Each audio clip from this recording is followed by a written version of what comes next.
pouco. Tem um delay.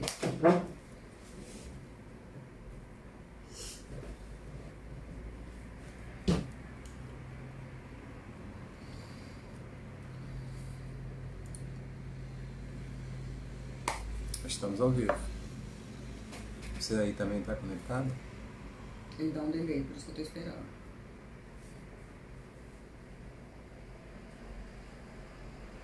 Os comentários aparecem ali.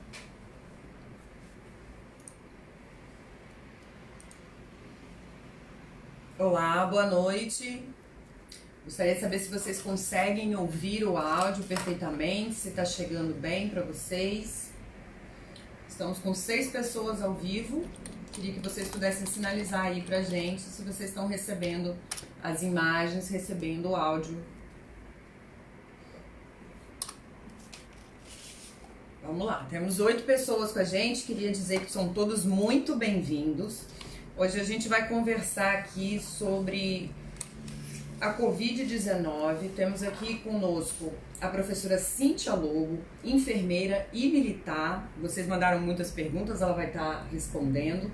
Professor Lacerda, conselheiro do COREN-DF, advogado e técnico em enfermagem e a pessoa que idealizou esse curso, esse movimento, né, e que vai poder falar com a gente hoje. Nós recebemos aí mais de 130 perguntas, né, dúvidas dos grupos de discussões a respeito do cenário da Covid-19 e a gente abriu esse espaço de fala, de conversa. E à medida que vocês tiverem dúvidas também, vocês podem lançar aqui nos comentários, mas inicialmente a gente vai pegar aquelas perguntas que, né, são 130 perguntas, não vai ser possível responder todas. Muitas perguntas repetidas, né? Eu vou dar aí boa noite para Raquel, para Daniele, Verônica, Marília, tá dizendo que o áudio tá chegando ok, que tá chegando a imagem. Então, boa noite. Boa noite, Beatriz. Boa noite a vocês que estão assistindo nesse momento de pandemia, né, internacional. É um prazer estar aqui para nós discutirmos questões referentes tanto à capacitação, levando em consideração que nós estamos realizando um curso e esse curso ele é focado na atenção primária à saúde, né? E a capacitação é uma forma muito importante para que possamos evitar contaminação, prestar o cuidado de uma forma mais segura, holística, integral. Esse é o nosso grande foco e o grande motivo desse curso. E é um prazer estar com vocês. Boa noite a todos, eu sou a professora Cíntia Lobo, enfermeira.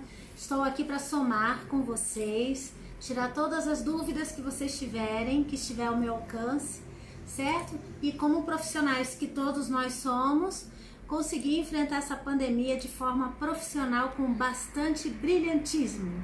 Tamo junto, pessoal! Muito bom. Então, assim, vocês já deram a deixa, né, de enfrentar essa pandemia com brilhantismo, com profissionalismo. Então, eu queria que rapidamente vocês pudessem, né, começar a introduzir na percepção de vocês, dentro daquilo que vocês têm estudado, dentro dos cenários de hospital, da expertise de vocês, como é que é esse enfrentamento, né, de forma clara, de forma onde a gente busca as informações, né, e até mesmo para que as pessoas possam se acalmar nesse momento, porque são muitas informações, né? Então, aquilo que vocês consideram primordial nesse momento para que a gente possa dar início aqui às perguntas. O que o pessoal que está chegando aqui para a gente, conversando com a gente, já temos 16 pessoas conosco. O que é interessante dizer para eles nesse momento, antes da gente entrar nas perguntas, né? Até porque eu sei que são muitas perguntas. Interessante falar para todos vocês que já existiram outras pandemias passadas, outras epidemias, né? Porque pandemia, quando você tem casos de doenças espalhados pelos continentes, é o que está acontecendo com a Corona-19, certo? A Covid, né? 19, mas também já tivemos casos de epidemias, que são aumento do número de casos de doenças, né, em determinado país, certo? Pandemia envolve continentes, epidemia o país. certo? Nós já tivemos histórias de pandemias e epidemias passadas que dizimaram milhões de pessoas, certo? Na própria história de formação, né, do SUS, nós tivemos epidemias de malária, febre amarela, peste, varíola, dizimou milhões. Já tivemos epidemias de tuberculose, hanseníase, doenças infecciosas, doenças transmissíveis, né, sexuais, que a gente chama hoje de infecção sexual transmissíveis, e conseguimos vencer todas elas. Conseguimos erradicar vírus, bactérias de pandemias e epidemias passadas. Como que a gente conseguiu isso? Com a nossa dedicação à ciência e com a dedicação dos profissionais de saúde. E olha, pessoal, que na época de Oswaldo Cruz, que foi no início do século XX, e na época de Carlos Chagas, que foi lá mais ou menos na década de 20, que eram excelentes médicos sanitaristas, nós conseguimos vencer epidemias de grande porte com os recursos que eles tinham na época, que não são os mesmos recursos que nós temos agora com a evolução dos tempos. Então, por que a gente não vai vencer mais essa? Vocês concordam? Iremos vencer, sim. Mesmo com todo esse número de óbitos, nós iremos vencer, tá? E o isolamento, ele é primordial para a sociedade nesse momento. É muito interessante o que a professora Cíntia falou em relação à gripe espanhola. Foram mais de 50 milhões de óbitos. E ela trouxe a questão, a Fiocruz, né? Eu tive o imenso prazer de ficar durante 2 anos, Bia, como pesquisador da Fiocruz. Fiz uma especialização em saúde do trabalhador, depois direito de saúde, e na Escola Nacional Sérgio Arouca, né? E Sérgio Arouca foi um deputado estadual do Rio de Janeiro, em que ele participou de todo o movimento sanitarista, né? Inclusive o artigo 196 ao 200 da Constituição Federal vem desse movimento sanitário. E o fortalecimento do Sistema Único de Saúde, através da capacitação, a responsabilidade que nós temos hoje. E esse curso, ele tem esse foco, tendo em vista que várias demandas chegaram até a gente, e por que não criar cursos, depois de realizar inúmeros cursos da Organização Mundial de Saúde, do Ministério da Saúde, para que nós possamos evitar cada vez mais mortes, mais perdas, não só dos nossos usuários, nossos pacientes, da população, mas também dos nossos profissionais de saúde, em especial quem está na linha de frente, eu diria 24 horas com nossos pacientes, que é a enfermagem. Ótimo. Professora, você colocou aqui que nós já passamos por outros momentos e obtivemos êxito, né? E tudo isso a gente acredita que é um empenho de várias pessoas. O Ricardo, que é assistente social, ele está perguntando aqui quais são as formas mais eficazes de se prevenir da contaminação pelo Covid-19 que a gente sabe hoje. Então vamos lá. As formas mais eficazes, né? Primeiro, para a gente poder entender as formas mais eficazes, a gente tem que entender como é que a gente se contamina, certo? Se nós nos contaminamos por gotículas que ficam suspensas no ar pelo menos 3 a 5 horas, elas ficam suspensas no ar, e quando elas ressecam, elas ainda podem ser levadas adiante por vento, né? Então as formas mais eficazes estão embasadas nesse fundamento científico. Quais são? 1,5 metro, segundo a Agência Nacional de Vigilância Sanitária, de distância, evitar aglomerações. O álcool gel é importante como antisséptico? É sim, mas o sabão comum, ele também tem uma ação quando você lava suas mãos com bastante fricção com sabão comum. Caso você não esteja na rua ou você esteja em sua residência e toque em algum material que a gente chama de fomite na enfermagem, né? Contaminado, o sabão comum, ele também é eficaz, além do álcool 70%. Então, medidas de higiene individual e higiene coletiva. Quais seriam as medidas de higiene coletiva? A distância de 1,5 metro. Se você tiver que espirrar ou tossir na rua, que você venha espirrar ou tossir, né? Protegendo suas vias aéreas respiratórias com o seu braço, jamais espirrando para o vento levar, tá? A Covid-19, ela pode estar presente em objetos. E detalhe, vírus sobrevive em média 72 horas em superfícies, tá? Metais, plásticos, papéis, ele pode sobreviver até 72 horas na superfície. É o tempo que você precisa ter para você limpar suas mãos com um objeto possivelmente contaminado com álcool gel. Chegou do supermercado, deixa os sapatos do lado de fora, porque ele pode estar carregando esse vírus na sola, porque as gotículas, quando condensam, caem no solo e ali também o vírus pode sobreviver, inclusive por 72 horas também no solo. Então seus sapatos podem trazer o vírus para sua casa. Então o ideal é, chegou da rua, deixou os sapatos fora, entrou em casa, antes de tocar nos filhos, na esposa, nos parentes ou mesmo no seu pet, nos seus cachorrinhos, você lave suas mãos, você tira suas vestimentas, coloca para lavar e você estará tranquilamente protegido contra o Covid para ter seu relacionamento interpessoal com seus familiares em sua casa. No mercado, já foi evidenciado que os carrinhos de compra são os grandes transmissores em potencial.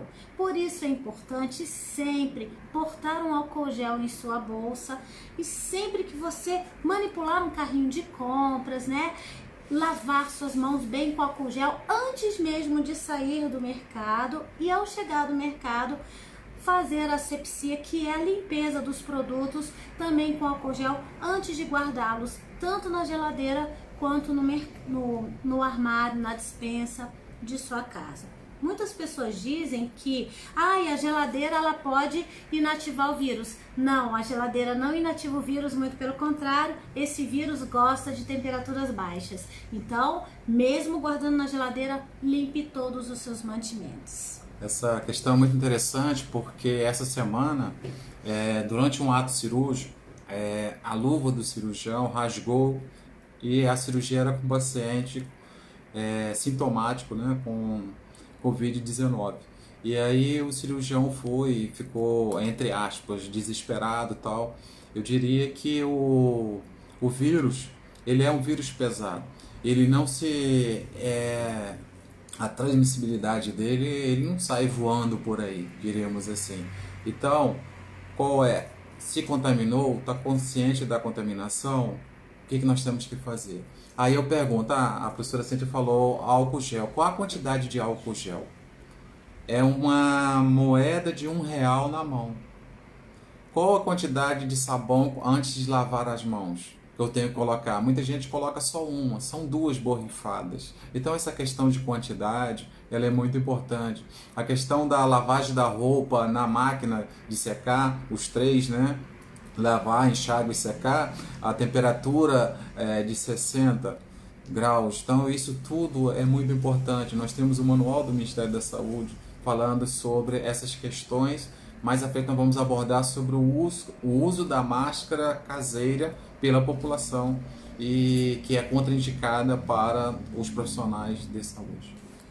Ótimo. Uma pergunta que já surgiu até aqui, porque, professora, você falou sobre os pets, né? Sim. E já é uma pergunta que vinha aqui e surgiu também aqui enquanto vocês falavam. A Bruna, que é técnica de enfermagem, ela pergunta: os animais de estimação podem ser contaminados pelo Covid-19? Muito boa pergunta, Bruna. Os animais, a Covid não é uma zoonose propriamente dita, né? Então os animais não transmitem a Covid por saliva, por secreções, por fezes ou urina, como ocorre com outras doenças, com outras zoonoses. Mas os animais, eles podem ser um veículo de transmissão, porque se você chegar da rua contaminado e tocar no seu pet com suas mãos contaminadas, o vírus pode permanecer vivo durante um tempo nos pelos do seu pet, certo? E aí você tocou no pet primeiro, aí você foi, lavou as mãos, trocou de roupa, mas você já havia tocado no seu pet antes de você lavar as mãos. Então, mesmo depois que você passar por todo aquele procedimento, né, de limpeza corporal, enfim, você vai pegar no seu pet de novo, ele estará com aquele vírus nos seus pelos. Então, o animal não é que ele seja um transmissor em potencial, não é que o animal abriga o vírus dentro de seu interior ou em suas secreções. Mas o animal pode ser considerado tanto quanto uma superfície, um objeto que mantém o vírus vivo em sua superfície. Então, ele pode transmitir desta forma. Inclusive, ontem, professora Cíntia, 2 gatos nos Estados Unidos saiu a pesquisa que foram contaminados com o Covid-19. Okay? Mas o animal não desenvolve a doença como os humanos desenvolvem. Vamos lá. Tem uma pergunta aqui que ela se repetiu algumas vezes e aí, na verdade, são 2 perguntas em uma que vem sobre a questão do isolamento para aquelas pessoas que estão vindo do exterior, como deve proceder. E aí diz assim: encomendas vindas da China ou qualquer outro país onde tenha o surto da Covid-19 podem vir contaminadas? Grupo de risco, porque crianças e jovens que não têm nenhuma predisposição podem ter algum risco se entrarem em contato com esses objetos? É a Ana, que é técnica em enfermagem. E tem mais aqui o José, que pergunta: quanto tempo de quarentena para aqueles que estão vindo do exterior? Muito bem. Ana, muito obrigado pela sua participação. Eu gostaria de dizer que eu cumpri 3 quarentenas praticamente. Eu fui representar o Brasil, o Hospital das Forças Armadas, na Argentina. Cheguei lá dia 15, dia 17, foi decretado a quarentena na Argentina, através do decreto 297 do presidente da Argentina. E aí eu cumpri a primeira quarentena de 14 dias lá, depois a segunda, e só depois eu vim para o Brasil. E o que diz o Ministério da Saúde para aqueles profissionais, pessoas que vêm de fora? Se assintomático, 7 dias. Se aparecer os sintomas, 14 dias. Isso é muito importante. Agora, o Ministério diz que internamente, né, são 14 dias. Então, a regra é assintomático, 7 dias. Se surgir alguns sintomas, quais são esses sintomas? Nós veremos daqui a pouco: dor de garganta, coriza, febre, dispneia. Então, faz necessário o caminho ligar 136, né, para o Ministério da Saúde, e o robô vai orientar, que é um aplicativo, a inteligência artificial. E aí haverá 2 caminhos: se indicar para ir para um UBS, vai chegar na UBS, vai fazer a triagem. Se o caso for leve, ele vai ser prescrito o isolamento domiciliar. Se não, ele vai dar abertura agora para o centro de referência especializado. Vai para o hospital, então diríamos triagem, depois sala vermelha ou amarela, depois unidade de internação ou UTI, exemplo, se tiver diagnosticada pneumonia, UTI, e depois alta, né? A regra, beleza? Ou, infelizmente, o que está acontecendo, mais de 3.000 pessoas, a questão do óbito no Brasil hoje chegou a mais de 3.000 pessoas, ok? Ótimo. Aqui a gente também, ainda dentro, né, dessa pergunta, aqui diz assim, a Valneia, que é assistente social e perita, ela pergunta: qual é o nível de perigo em relação ao vírus ao grupo dos assintomáticos? Que na verdade é uma pergunta que está sendo feita por outras pessoas e eles questionam aqui em várias perguntas que como é que a gente pode, qual é o nosso indício? Você colocou, professor, alguns sintomas, mas quando que de fato o teste tem que ser aplicado? Tem um resfriado, você vai ali no hospital, mas quando de fato, na hora do atendimento, existe ali a iniciativa, né, de quem está te atendendo de, não, vamos fazer a testagem nesse paciente? Então, pessoal, vamos lá que eu vou explicar essa. O vírus, ele precisa de um tempo para poder se multiplicar no organismo e esse organismo, então, oferecer um resultado positivo. tá? Então, o período de incubação da Covid-19 é de 5 a 8 dias, certo? Esse é o período de incubação. O ideal para se fazer o teste é após 8 dias do início dos sintomas ou após 8 dias de um contato provável com uma pessoa positiva, certo?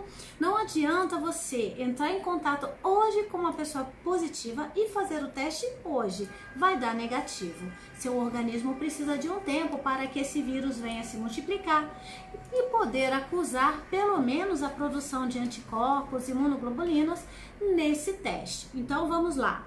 Período de incubação de 5 a 8 dias e para fazer o teste, o ideal é que seja de 5 a 8 dias depois do início dos sintomas ou pelo menos 8 dias após o contato com uma pessoa contaminada, para que esse resultado dê um positivo e não um falso negativo, como acontece nas pessoas que fazem o teste antes da sorologia virar no organismo do paciente. Isso é muito importante porque o Distrito Federal e São Paulo está fazendo a testagem, diríamos, em massa da população. Então, respeitar o período é muito importante, porque vai dar um falso positivo nesses resultados. E não porque é importante chegar a diagnósticos, a dados, para que se possa criar uma intervenção, uma política pública, um plano de ação. E quando eu começo a fazer a testagem de todo mundo, significa que eu estou indiretamente jogando dinheiro fora, né? E vai dar um falso positivo e mais à frente eu vou criar uma política que possa, na realidade, não estar otimizando os recursos. Nós temos nesse momento pensar em recursos, não? Até mesmo no uso do EPI em si, nós temos que pensar sempre, o dinheiro não é ilimitado. Então nós temos que pensar nisso. O maior perigo é um falso negativo também, porque se você fizer o exame antes do seu organismo produzir anticorpos ou defesa contra o vírus, você pode ter um falso negativo, se convencer de que você não está contaminado e não tomar medidas de precaução nenhuma e sair contaminando as pessoas por aí. Excelente, eu queria agradecer aqui que já temos mais de 50 pessoas conosco acompanhando a nossa live. Muito obrigada, continue enviando as perguntas, as dúvidas de vocês. E agora tem uma pergunta de um médico, Rafael Angel. Ele pergunta assim: tem a possibilidade de transmissão do vírus antes de começar a apresentar os sintomas? Isso, Rangel. Rangel, né? Isso, Rangel. Vamos lá, Rangel. No início, o próprio Ministério da Saúde, ele colocou inclusive nos manuais, né, iniciais, elaborados ali em março, fevereiro, que os sintomáticos transmitiam o vírus somente, certo? Por quê? Porque esse vírus, ele é exposto no meio ambiente através de gotículas muito pequenas que a gente chama de aerosóis, que são leves e por isso elas ficam muito tempo suspensas no ar e podem inclusive ressecar e facilitar a sua transmissão, inclusive pelo vento, a distâncias maiores, certo? Depois, com o tempo, a pandemia foi evoluindo, foi constatado que mesmo pacientes, né, em sua fase assintomática já haviam transmitido o vírus para outras pessoas, tá? Isso está ainda sobre fase de evolução científica e constatação científica, mas atualmente estamos no mês de abril, atualmente tem se registrado infecções, transmissão da Covid mesmo por pessoas assintomáticas, certo? Pessoas que não tiveram sintomas expressivos da doença ainda, que foram capazes de transmitir esse vírus por suas gotículas, suas secreções, pela sua fala, pela sua emissão de aerosóis que a gente não vê a olho nu. Esses vírus já estão nessas secreções antes mesmo do organismo acusar os sintomas clássicos da Covid. É o que tem se observado de março para cá. E muito interessante, eu gostaria de agradecer a todos que estão assistindo. E eu acabei de ver ali a Kellen, ela é uma gerente eu diria, da atenção primária. E quanto à atenção primária, é importante nesse momento, já que é a porta de entrada do Sistema Único de Saúde. O quanto a capacitação desses profissionais, o investimento em logística, planejamento e coordenação de ações estratégicas são fundamentais para evitar a superlotação dos hospitais. Então eu diria, nós temos aqui pacientes sintomáticos de Covid assistindo a população. Eu gostaria de dizer o quanto é importante cumprir essa cadeia, né? Primeiro o contato 136, depois da orientação, depois ir para a sua UBS de origem, e aí lá vai ser classificado, feita a triagem, caso leve ou caso grave. Caso leve, volta para casa e cumpre as medidas de isolamento. E o caso grave para a rede especializada. Ótimo. Aqui a Lia, ela tem uma dúvida, não somente a Lia, a Marilda, a Josiane, que é a respeito das grávidas, né, dentro desse cenário. Sim. Ela fala assim, se a transmissão da Covid-19 se dá por gotículas e aerosóis, a mulher no momento do parto, ao realizar a força e expressar verbalmente sua dor, poderá transmitir a Covid-19 ao que estão em seu auxílio. E aí a Giovana pergunta, mulher gestante confirmada com Covid-19 pode aumentar? A Covid-19 passa de mãe para filho e que cuidados ter com o recém-nascido? Sim, então vamos lá. Muito boas suas perguntas, certo? Essa pergunta, inclusive, é uma forma da gente ter como prevenção na saúde materno-infantil. Então vamos lá. Olha, com relação às grávidas, no momento do parto normal, a gestante, por fazer aquela força, né, aquelas contrações que já são pós-contração de Braxton Hicks, aquelas contrações mesmo no momento do parto, que puxa aquela força da mãe, assim, aquele grito, né? Sim, transmite com muita facilidade a Covid-19, porque a mãe grita, ela elimina milhares e milhares de gotículas micro, Sim, né? Que deixa a gente eu mostrar chama aqui. Ó, tá desesperada aqui, gente. Acabou de chegar da rua. Então tem que. Tá bom, Luana. São nossos Pode cachorrinhos, continuar. mas peraí, se você mostrou a Luana, tem que mostrar o Perrito também. São dois, tá, pessoal? Luana e Perrito, é o casalzinho.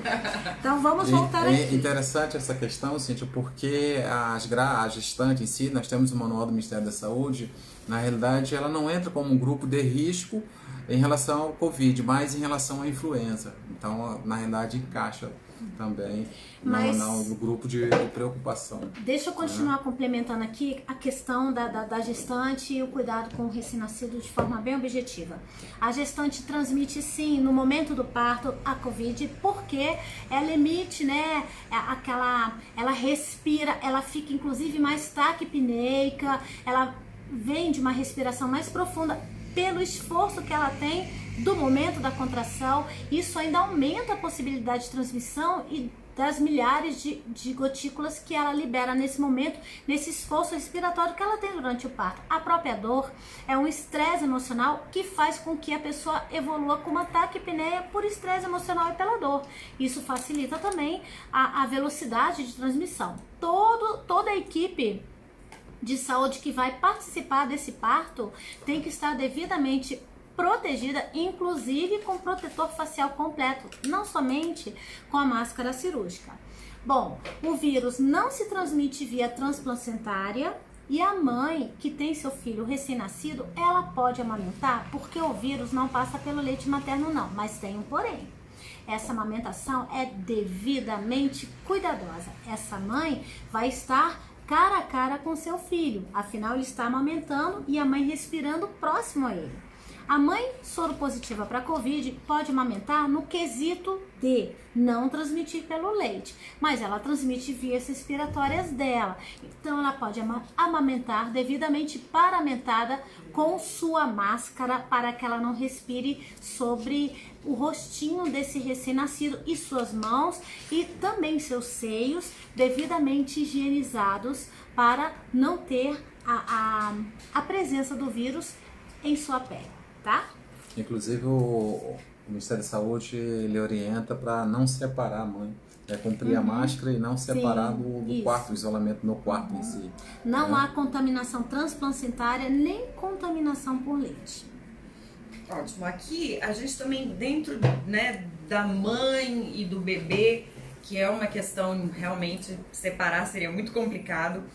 O pessoal está perguntando tanto aqui no grupo como as perguntas que a gente recebeu, como que é a melhor forma de explicar para as pessoas a importância da quarentena e por que devemos segui-las e como fazê-la em ambientes pequenos onde moram várias pessoas e elas precisam sair para trabalhar. Essa pergunta foi da AXA, que ela é acadêmica de enfermagem. Essa é uma questão muito interessante. Inclusive, se nós pegarmos o Brasil, né, ele tem mais de 5.564 municípios. Pegarmos o estado do Rio de Janeiro, nós hoje temos mais de 1.200 comunidades carentes. Há uma preocupação muito grande em relação ao cumprimento desse isolamento. Eu diria que eu vou fazer um paralelo entre a Argentina e o Brasil. Na Argentina, do tempo que eu fiquei lá, ir até o mercado tem que ser o mercado mais próximo. Se fosse duas pessoas da mesma família, uma ficava fora, não poderia nem estar transitando. Segundo, o sistema de notificação, ele é muito, todos os dias ele envia uma mensagem para o seu celular e essa mensagem ela já traz lá, o Código Penal argentino, ele traz o artigo 305, ele já traz descumpriu a quarentena de 3 a 15 anos de prisão. Então, é muito interessante porque quando eu cheguei aqui no Brasil, a questão da máscara é como se quem estava utilizando máscara era o doente em si, né, o sintomático. Então, nós precisamos de um novo modelo, um novo olhar, essa questão cultural que nós temos. Nós precisamos respeitar mais as autoridades sanitárias, respeitar as normas e ver a importância, principalmente, respeitar a ciência. Se não respeitar a ciência, fica difícil e a tendência é cada vez mais mortes no Brasil e no mundo. Por isso que Hong Kong nós tivemos 4 mortes e 789 pessoas contaminadas. Por quê? Todos usavam máscara. Então, a questão da lei agora, vários estados estão baixando leis, obrigando as pessoas a usarem máscara. Lembrando que a máscara, o índice pelo órgão dos Estados Unidos, CDC, a contaminação por máscara vias aéreas superiores é apenas 20%. As mãos ficam com exatamente 80%. Lembrando que antes da Covid-19, já existia um grande movimento no mundo em relação à segurança do paciente. E nós pensamos paciente, trabalhador e família. O Brasil, desde 2013, tem a RDC 36. E nós, profissionais de saúde, somos a terceira causa de morte no mundo, antes da Covid. Por isso que há todo esse movimento. Há 6 metas.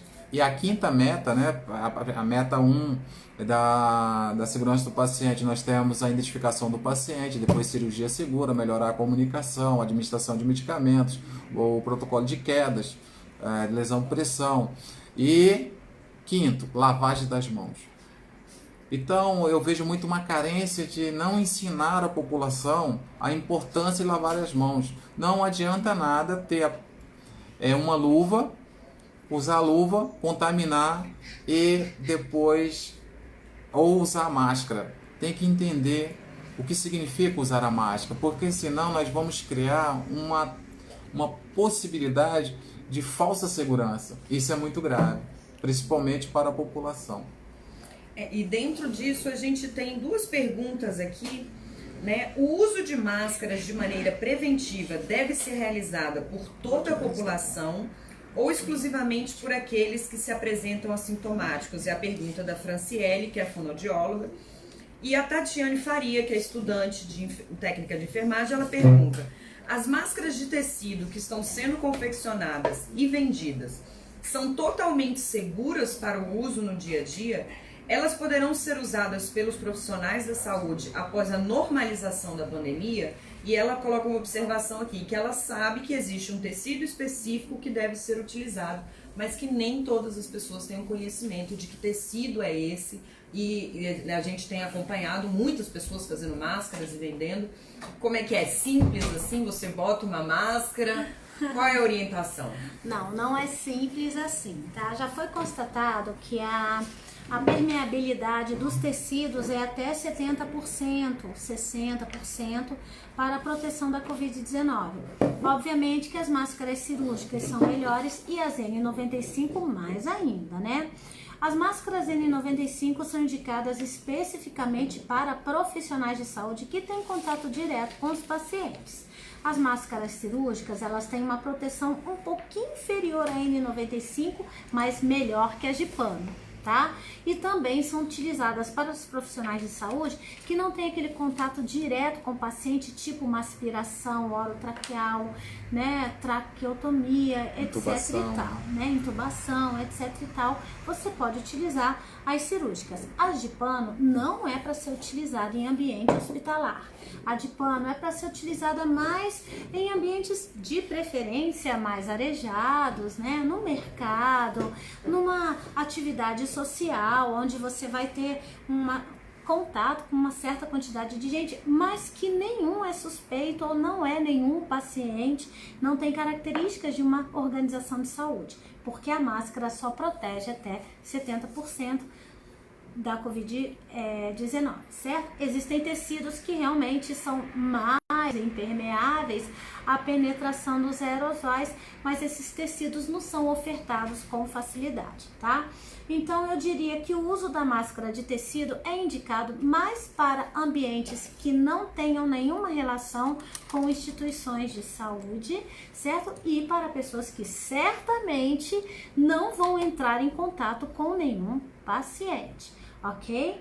As cirúrgicas, sim, estas são utilizadas em ambientes hospitalares e também na unidade de estratégia de saúde da família, que é a unidade básica de saúde, certo? E para aqueles que farão procedimentos mais invasivos, a N95 ou mesmo a proteção facial completa. Teve mais uma perguntinha aí, não teve? Não. Eu gostaria de complementar e, na verdade, aprofundar a questão, levando em consideração a diferença entre a máscara. Vamos primeiro falar da sociedade em si. A máscara tem que ser algodão 100%. Quantas vezes essa pessoa pode utilizar essa máscara? O que ela faz com essa máscara? Nos Estados Unidos, nós vimos que inúmeras pesquisas as pessoas pegavam as máscaras e jogavam em qualquer lugar, na lixeira, entendeu? Jogava na rua, e aí isso é uma fonte de propagação da Covid. Então, a primeira coisa, o tipo de material que é feito. Quem fala isso é um manual. Nós temos o protocolo do Ministério da Saúde, ele vai falar, né, que é uma preocupação muito grande. Segundo, saber usar a máscara.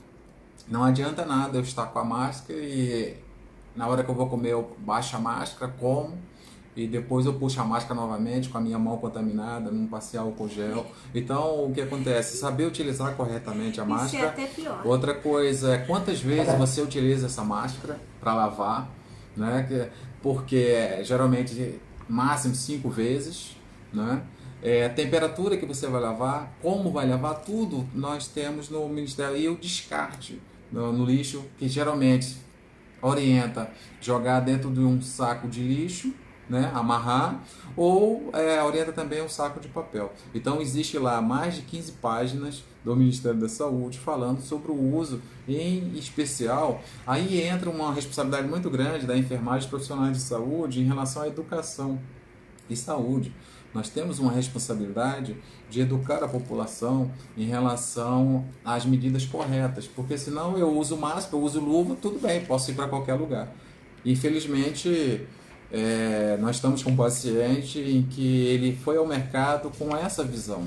E hoje ele está com mais de 15 dias de intubação e a esposa dele também, né? Então ele com essa falsa segurança, diríamos assim, da máscara, né? Em relação à N95, a professora Cíntia já falou, mas algumas instituições nós precisamos cumprir o que o fabricante fala, né? Quantos dias? Tem instituições hoje que o uso da máscara 15 dias. e guardando dentro de uma folhinha de papel. No outro dia, no segundo plantão, terceiro plantão, a possibilidade de contaminação é muito grande.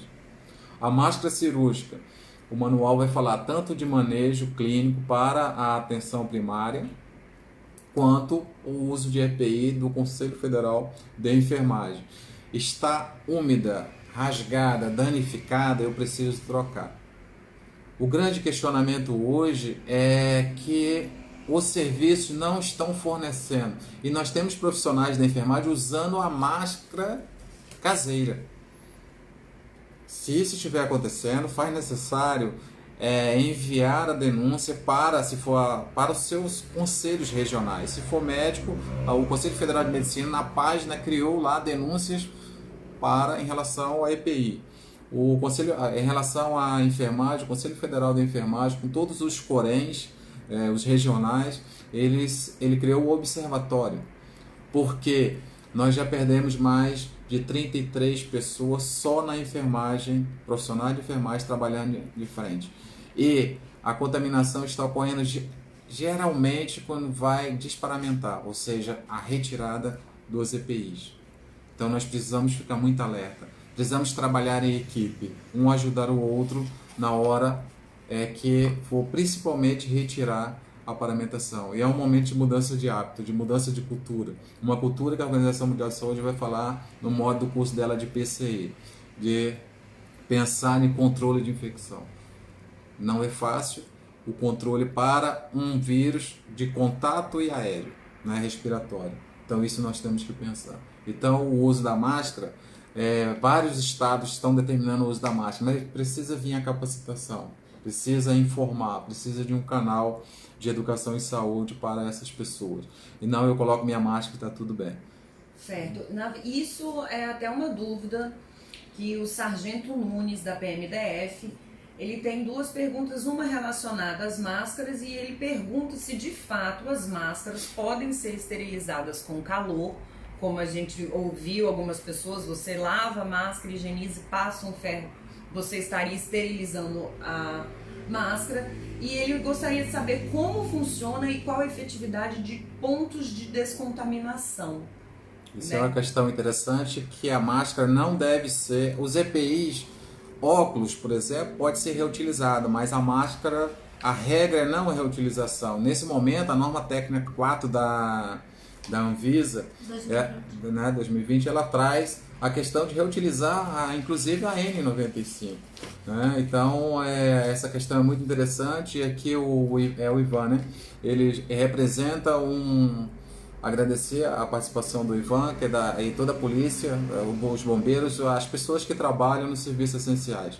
Porque nós não somos só os profissionais de enfermagem que estão na linha de frente. Nós temos todo um batalhão, praticamente, um pelotão de frente, que está mantendo o país em funcionamento. E a polícia, tanto aqui no Brasil quanto na Argentina, ela tem feito o seu papel para o cumprimento da ordem, das medidas determinadas pela Organização Mundial de Saúde, o Ministério da Saúde e as autoridades sanitárias. Então, essas pessoas nós temos que ter muita gratidão a todas essas pessoas. Não é só eu que estou atuando diretamente no CTI com o paciente da Covid ou na triagem, e sim no planejamento estratégico e todas essas pessoas. Nós temos outro grupo muito importante que está sendo esquecido, os profissionais de limpeza. A norma fala, inclusive eu vou criar um curso específico para eles, porque muitos não estão passando por treinamento e estão trabalhando com o paciente. Então ele pode ser uma fonte de propagação. Então eu não posso olhar, só treinar a medicina com os cuidados intensivistas na hora da intubação. Eu tenho que ver toda a cadeia, porque todos os agentes todos os trabalhadores, independente da sua profissão, ele pode ser um agente transmissor, um agente propagador da Covid-19. Deixa eu só complementar a pergunta do rapaz, A descontaminação, eu não falei. A descontaminação. Deixa eu só complementar a pergunta do rapaz, assim, de forma bem objetiva. As máscaras cirúrgicas são descartáveis. A N95 você pode utilizar em até 5 dias seguidos, certo? Dizem 7, mas o ideal é que seja 5 dias seguidos. O Ministério da Saúde falou 30. Descarta. Certo? Dependendo da exposição que você tem. O ideal é até 5 dias corridos. 30 dias seria o máximo estourando. né? Mas levando-se em consideração a falta ou a deficiência de produção. Para garantir a sua saúde individual, o ideal é 5 a 7 dias seguidos ali de uso contínuo, tá? As máscaras de pano não são para ser utilizadas em hospital, então elas não necessitam de uma esterilização, que é um procedimento de hospitais ou de instituições que lidam com pacientes diretamente, certo? Então, as máscaras de pano, por não serem utilizadas em organizações de saúde, por serem máscaras domésticas, elas podem ser lavadas, passadas no ferro tranquilamente. Eu gostaria de trazer um contraponto aí, discordar da professora Cíntia, porque se não há provisão de EPIs, existe uma responsabilidade do Estado, do mundo em si, e não focar em produção de EPIs. Nós sabemos que há uma grande dificuldade de importação, está vindo da China aí os respiradores e tal, mas nós não podemos aceitar a flexibilização de norma técnica e nossos profissionais pagar com a sua própria vida. Quinta-feira eu perdi 2 pessoas diretamente da enfermagem, 2 pessoas por dia morreram, uma aqui em Brasília e outra em São Paulo.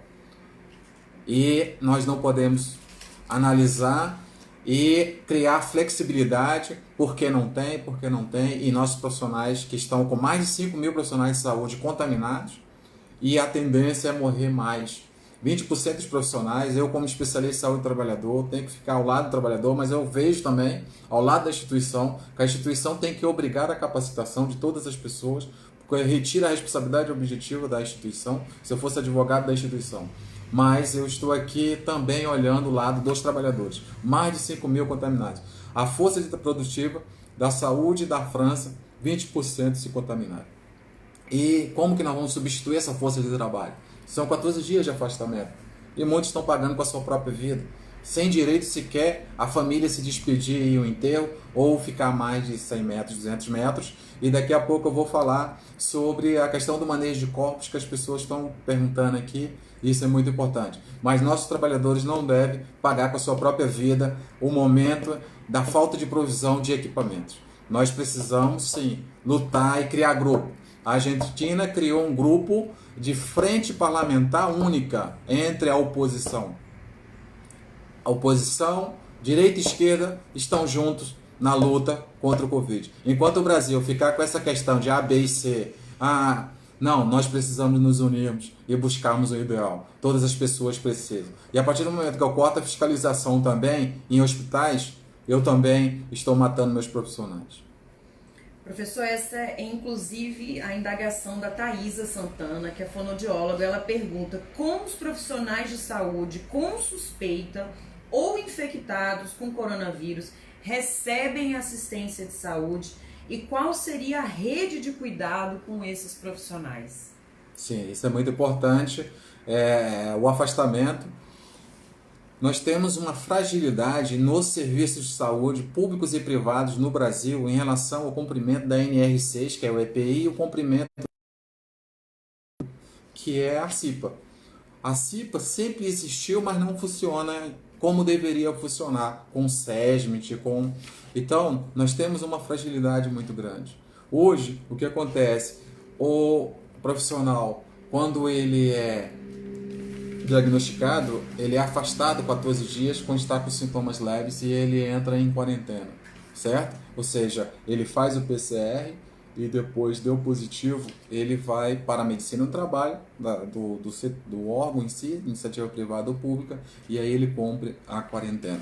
E na quarentena, o manual da APS vai falar que a cada 48 horas faz necessário um profissional fazer o teleatendimento. E aí entra o Conselho Federal de Medicina, o Conselho Federal de Enfermagem, já regulamentaram através das resoluções.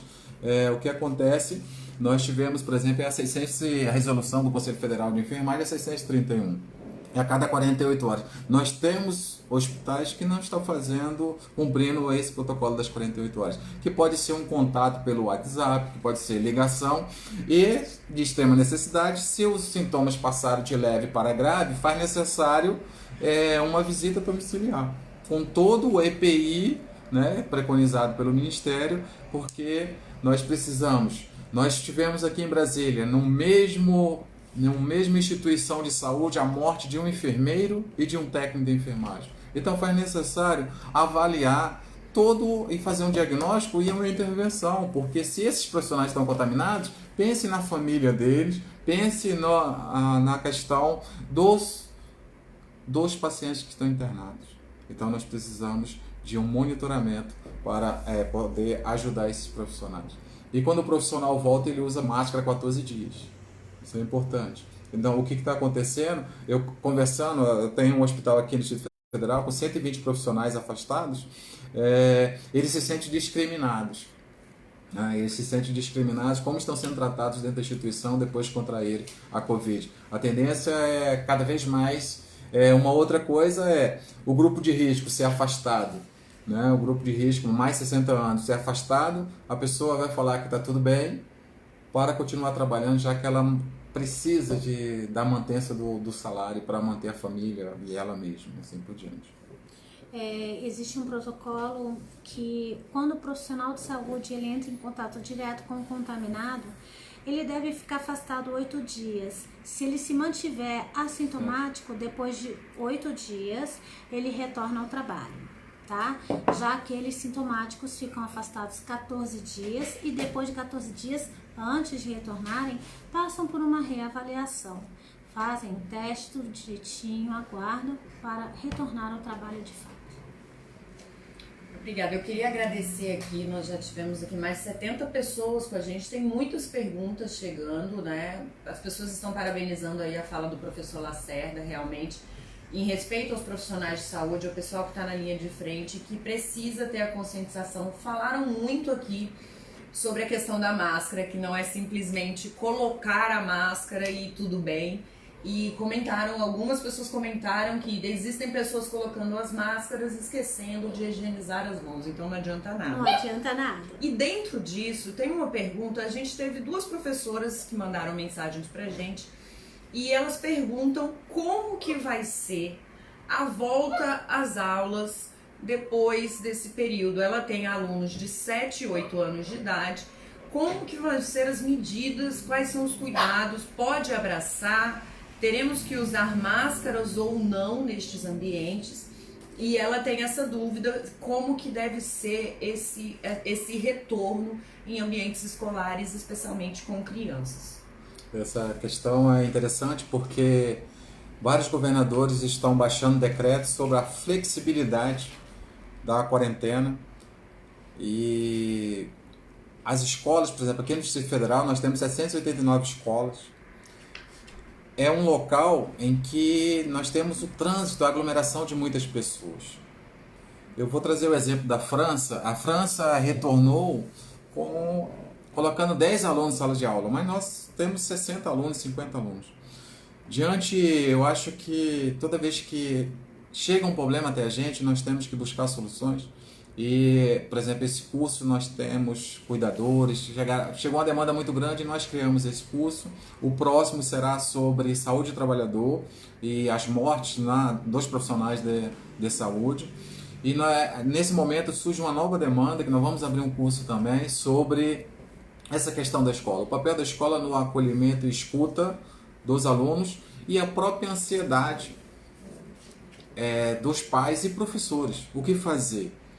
Porque principalmente o ensino fundamental, as crianças, a questão do abraço que ela colocou.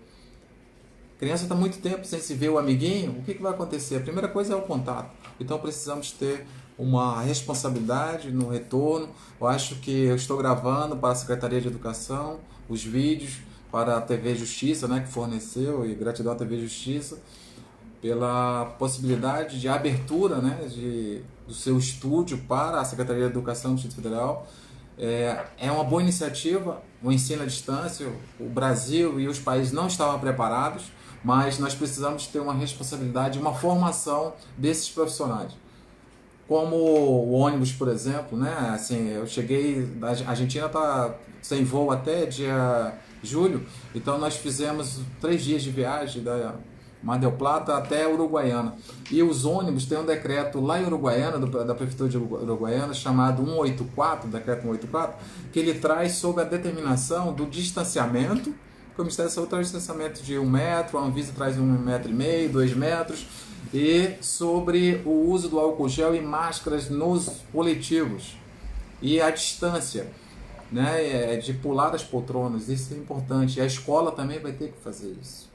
Então, criar um plano de contingência para as escolas e não só para as instituições, diríamos as instituições de saúde. Então, a criação de um plano de contingência ela é muito importante, principalmente nós temos, mais uma vez, uma responsabilidade muito grande como profissional de saúde para orientar como esses professores devem fazer. E por isso nós vamos criar um curso gratuitamente online para esses professores, que a rede de educação do Distrito Federal, por exemplo, ela é muito maior do que a rede. Eu tenho 789 escolas e tenho 532 serviços de saúde. Então é uma rede muito maior. Aqui, professor, surgiram várias dúvidas se não existe algum plano ou algum método de descontaminação, como, né, você colocou muito bem aqui sobre o descarte, né, que é o grande problema, na verdade, é na hora de fazer o descarte do material de proteção, da sua proteção, mas estão questionando bastante aqui se não existe um processo de descontaminação. Até o próprio Sargento Nunes, ele colocou tipo um corredor de saída para os profissionais saírem, serem descontaminados, esterilizados, enfim. Se não existe isso, ou se existe não é viável. Isso é muito interessante, a questão, eu vou dar exemplo lá em Brumadinho. Quando nós fomos para Brumadinho, nós tínhamos a descontaminação dos uniformes, o banho em si, e nos hospitais é indicado, se contaminou, o banho é indicado. E nós temos o Exército Brasileiro aqui no Brasil fazendo a descontaminação de espaços públicos, e vários países no mundo estão fazendo a descontaminação. Então essa é uma estratégia importante. Onde são os pontos de maior risco de contaminação? É exatamente onde tem muitas pessoas. Então, por exemplo, o elevador, alguém está sempre onde bate o ponto, sim, rodoviária, shopping, mercado, onde há a obrigatoriedade do uso da máscara em alguns estados, né, a lei, o decreto, ou lei municipal, esses pontos precisam ser descontaminados, sim. Essa é uma visão muito importante, assim como a aferição da temperatura na hora que a gente chega no aeroporto, na hora de sair, da entrada. Então esse ponto ele é muito importante. Em relação aos profissionais de saúde, agora na assistência especializada, eu diria que também, por exemplo, eu sou da saúde, mas sou subespecializado em mergulho. No mergulho, quando a gente sai da água, geralmente existe uma outra pessoa para ajudar a gente a retirar o equipamento. E eu acredito que na hora da desparamentação, colocar alguém da equipe para ajudar a retirar esse equipamento também gastaria mais EPI, mas seria uma forma de evitar a contaminação desses profissionais na desparamentação e evitar o afastamento desse profissional, a morte desse profissional. Então é muito importante. Essa pergunta, a descontaminação é importantíssima, assim como a paramentação é importante, e a descontaminação e a desparamentação também é muito importante para cumprir toda uma cadeia, todo um processo, para que possamos manter a vida. Tipo, a Sabrina, ela também é professora, ela trabalha num centro de ensino especial com crianças com deficiência. E ela coloca aqui que as atividades elas precisam de um contato direto e constante com os alunos. Devemos usar máscaras, luvas, avental? Como proceder neste caso? É realmente uma questão de conscientização? Não existe nada definido a respeito? É tudo muito novo? É a pergunta da Sabrina. O avental, ele não é indicado para situações fora de um ambiente hospitalar, né? Mesmo no ambiente hospitalar, existem alguns hospitais do SUS que estão, inclusive, montando barracas de hospital de campanha para fazer uma triagem externa ao hospital dos pacientes com suspeita de Covid. Então, o avental é utilizado da triagem para dentro. Mesmo aqueles profissionais que tomam conta das filas, que organizam, as filas não precisam usar avental. Existem classificações de EPI, EPI básico, intermediário e EPI completo.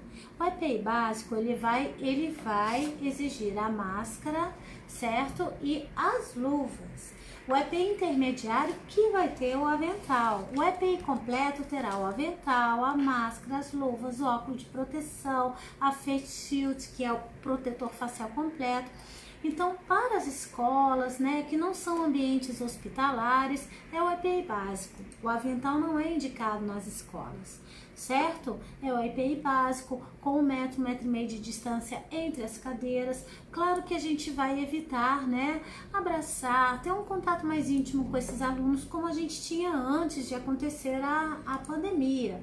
A gente vai ter uma certa distância, né, um relacionamento Vamos fazer isso com as crianças. Com uma certa distância, com as crianças, de uma forma suave, porque são crianças, né? Mas não há necessidade do uso de avental, não.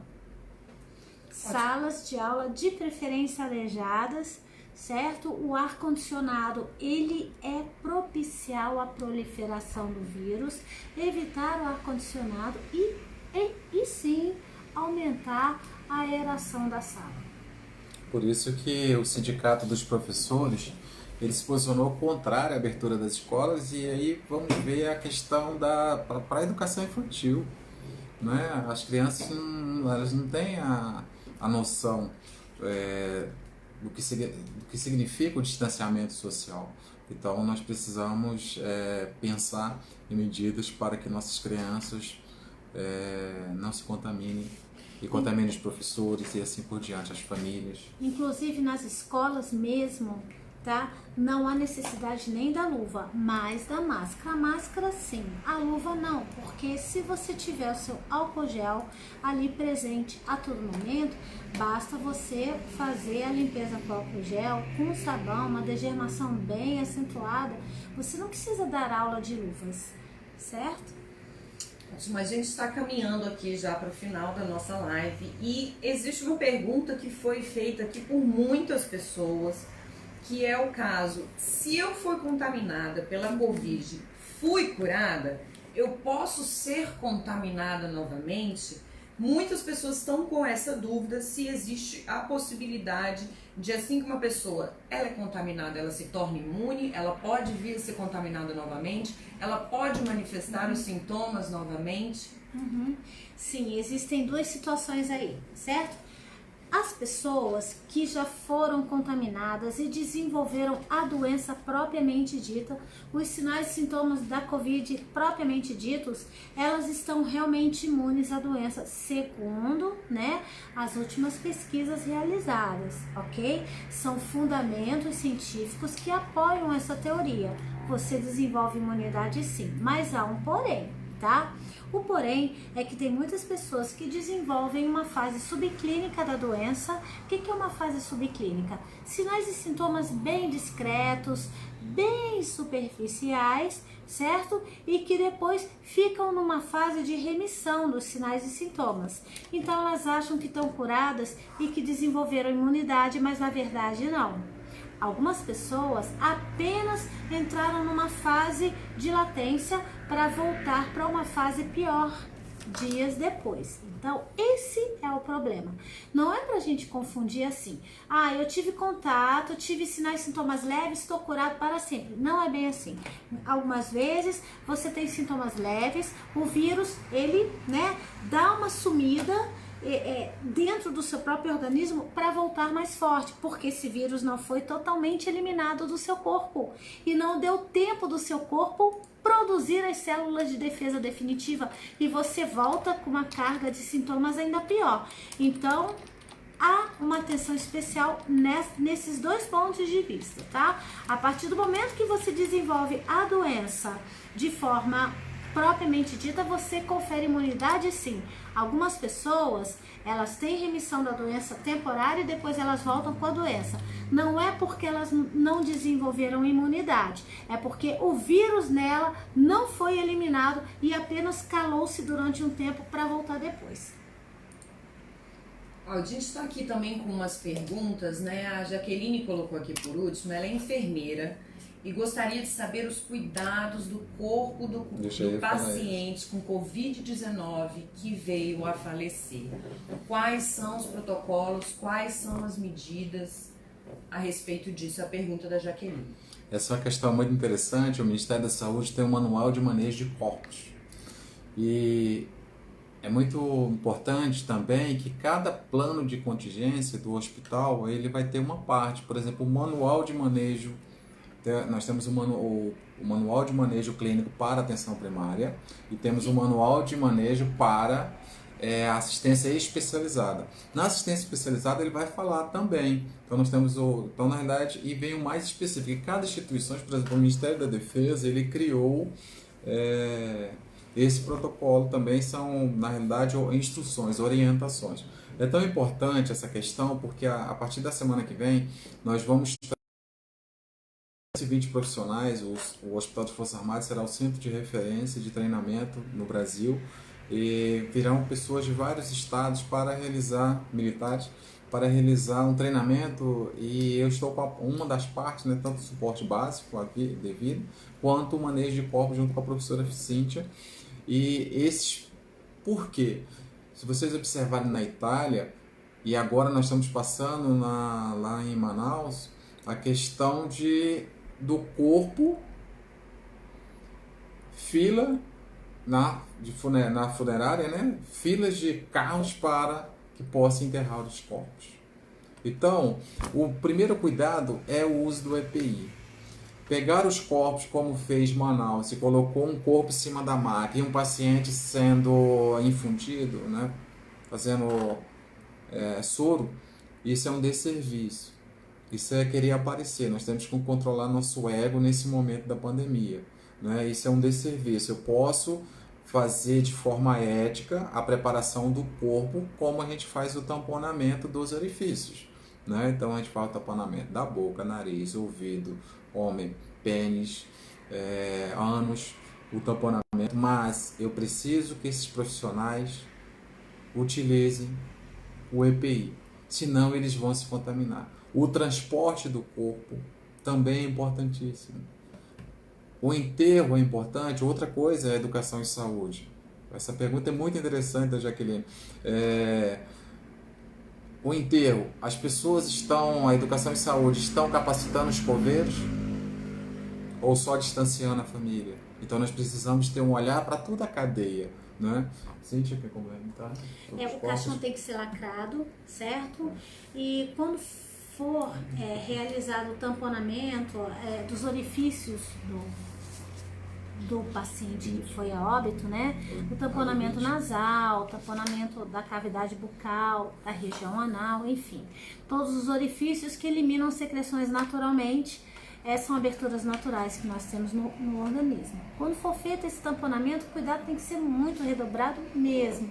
O ideal é que o tamponamento dos orifícios nasais, orais, retais, etc e tal, sejam feitos com protetor facial completo, porque a pessoa já falecida, ela elimina secreções mesmo após o falecimento por conta da estagnação da circulação, tá? Elimina pelos poros, elimina pelos orifícios. Então, o momento do tamponamento, de você introduzir um algodão para tamponar as fossas nasais, cavidade bucal, etc e tal, é um risco ainda maior para o profissional. Então, nesse momento de tamponar o corpo e preparar o corpo, o profissional tem que estar estritamente protegido, inclusive com protetor facial completo, de preferência. Isso é muito importante porque, por exemplo, eu acho que toda vez que eu vejo, existe a vida da vida e a vida da morte, né? E na hora de preparar um corpo, principalmente quando eu preparo os corpos, eu acho que a gente tem que ter um respeito muito grande, uma ética, principalmente, independente de ser paciente, Covid ou não, qualquer paciente, mas nesse momento há uma dor muito grande daqueles que nós temos culturalmente, as pessoas, as famílias, as mais de 3.000 famílias dessas pessoas que faleceram, que não participaram como do enterro tradicional. Então esse é um olhar, e talvez nessa hora do tamponamento você seja a última pessoa, diríamos assim, que você vai estar observando diretamente esse corpo. E eu gostaria de trazer também a questão das autópsias. Foi feito um estudo em Portugal, na Itália, e aqui em São Paulo nós temos a USP, em que faz a necrópsia ou autópsia, pode ser falado assim, eles embalsamam não, eles lacram o corpo com plástico e tem um equipamento em que vai até o corpo até o órgão e retira aquele órgão, e o profissional, o pesquisador ou o perito está com o EPI completo para ele não se contaminar. O único país do mundo que está com esse equipamento, com a máquina, é o Brasil, é São Paulo, é a USP, né? Então isso é muito importante. Então o manejo do corpo para que possamos fazer novas descobertas científicas é muito importante. E hoje nós temos a Itália, hoje nós temos Portugal, o grupo lá foram com 29 pessoas, 29 corpos, né? Então é a maior pesquisa que nós temos no momento. Bom, a gente está aqui, na hora que eu falei que estávamos caminhando para o final da live, o pessoal aqui ficou, mas já parabenizam o trabalho de vocês, muitas dúvidas foram tiradas. E agora, nesses minutos finais, eu gostaria que você, professor, você, Cíntia, pudessem colocar aqui pra gente aquilo que vocês sentem que é importante dentro da expertise de vocês, de ser dito agora, alguma dúvida que porventura, não, uma pergunta que não passou aqui. Quais são as considerações importantes nesse momento para a gente poder fechar essa live? O que realmente a gente sabe, como muitas pessoas manifestaram interesse aqui no curso e da conscientização, né? A gente, inicialmente, até para esclarecer para algumas pessoas, nós teríamos a presença do Lino aqui com a gente, mas ele tá de plantão, mas ele apareceu algumas vezes aqui fazendo algumas perguntas. Ele tá online, tá lá na linha de frente. Ele tá de plantão no momento. E não pôde estar aqui com a gente. As pessoas estão agradecendo pelos esclarecimentos. Obviamente é um tempo curto, não dá pra gente responder a todas as dúvidas. Talvez, se necessário, a gente faz uma nova live com outras perguntas. Fica aberto aí o Dia espaço. 29 é a próxima live. Eu topo. E aí eu gostaria que vocês Não, mas já não vai ser mais a professora Cíntia, vai ser o Dr. Emerson. A gente faz uma só pra doutora Cíntia, porque muita gente quer conversar. Respondam. Vocês querem que eu responda mais live? Já tá comprando, né? Respondam, vocês querem me ver de novo?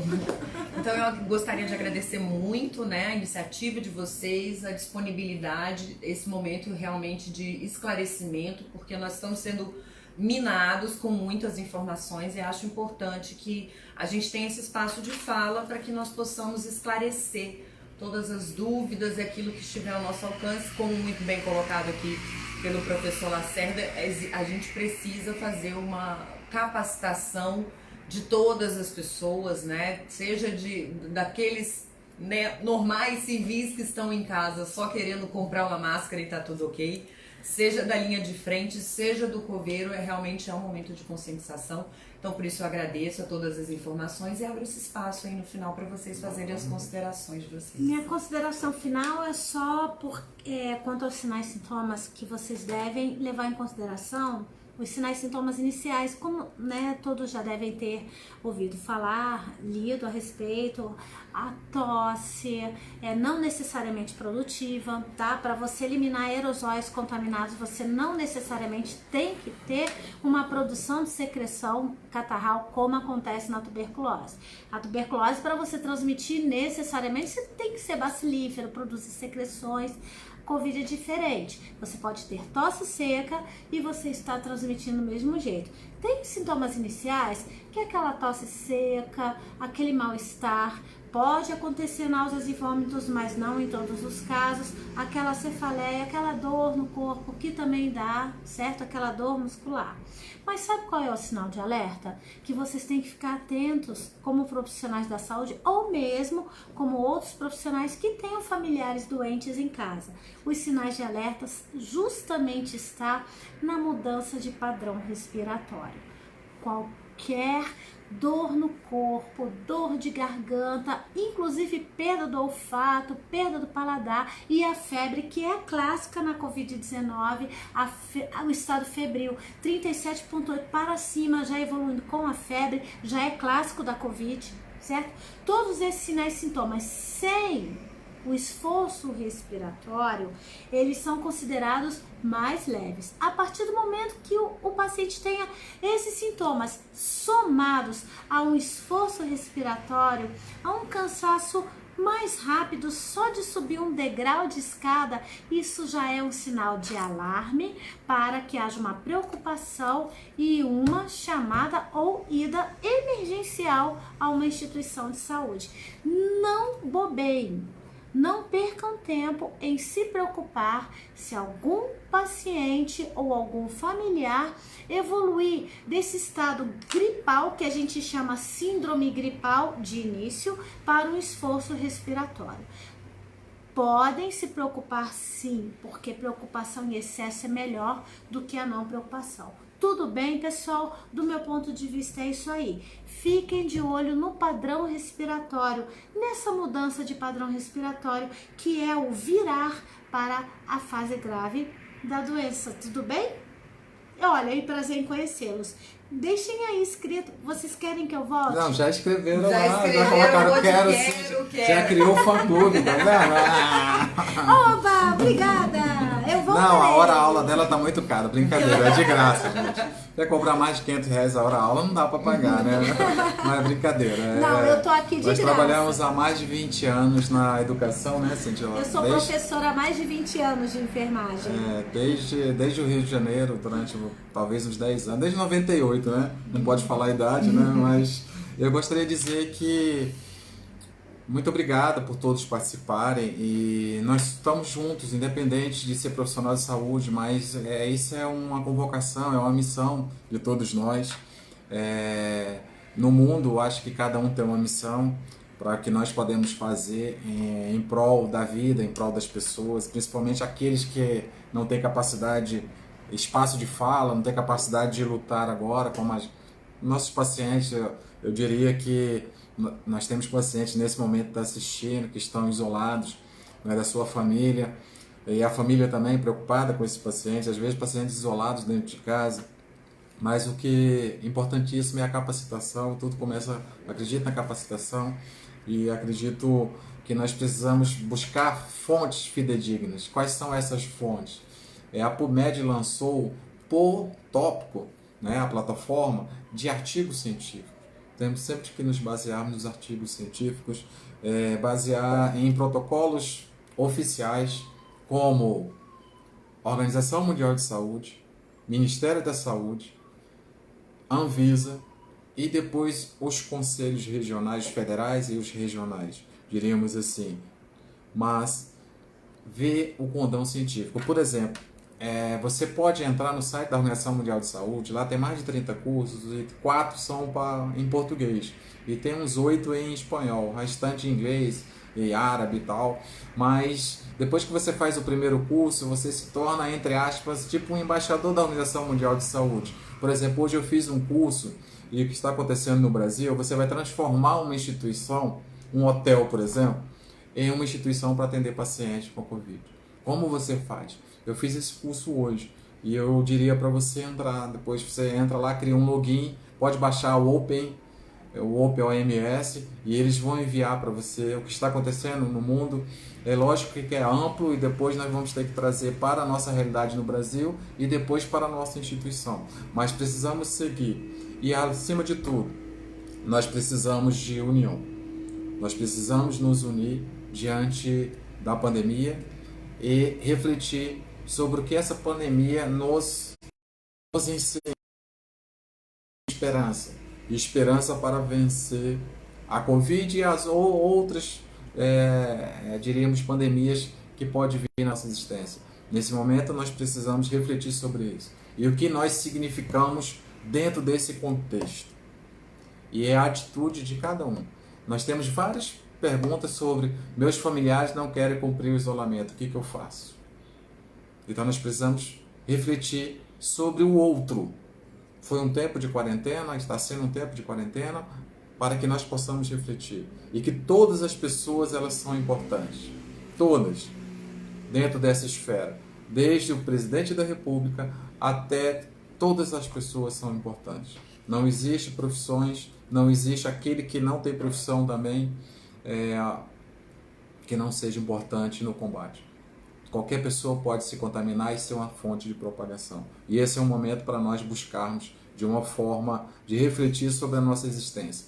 Para a mantença do planeta, nós precisamos entender o planeta como uma casa, como a nossa casa, e precisamos cuidar um do outro. Nossos profissionais de saúde estão na linha de frente, além do estresse, da falta de equipamentos, do estresse em lidar com a morte do outro, lidar com a sua própria morte. Nós temos profissionais de saúde que não estão voltando para casa para não contaminar suas famílias.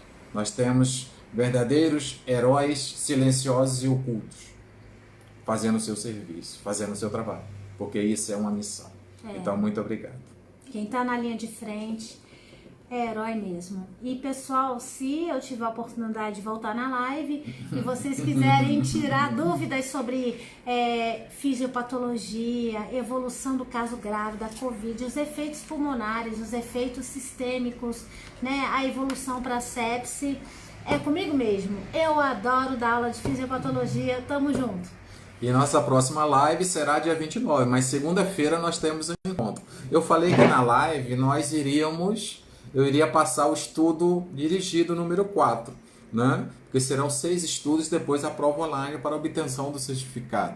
Então, o estudo dirigido de hoje, ele vai impactar sobre... Primeiro, eu gostaria de agradecer todas as questões, né, as perguntas que enviaram. Talvez, estou pensando em fazer um e-book das perguntas, separar por áreas.